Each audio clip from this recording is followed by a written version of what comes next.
Good morning. This is Pastor Zach with the Goodland United Methodist Church with your morning devotion for Tuesday, June 19th.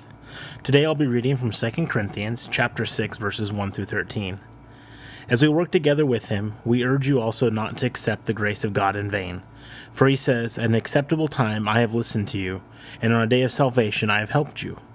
See now in the acceptable time, see now is the day of the salvation. We are putting no obstacle in anyone's way, so that no fault may be found with our ministry.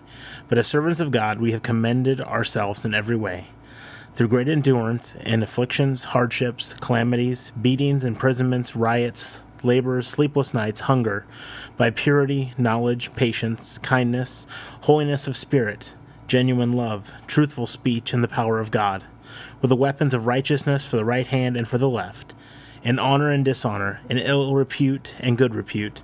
We are treated as impostors and yet are true, as unknown and yet are well known, as dying and see we are alive, as punished and yet not killed, as sorrowful yet always rejoicing, as poor yet making many rich, as having nothing yet possessing everything. We have spoken frankly to you, Corinthians. Our heart is wide open to you. There is no restriction in our affections, but only in yours. In return, I speak as to children. Open wide your hearts also. This passage in 2 Corinthians comes right after Paul's majestic statements about the ministry and the message of God's reconciliation of the entire world through Christ. We often interpret Paul's grand statements about reconciliation in abstract theological terms. We tend to forget that Paul wrote these passages in response to some very specific and very painful difficulties he was having with the Corinthian congregation. Rumors were being spread about his apostolic ministry, and his relationship with some in the congregation was strained.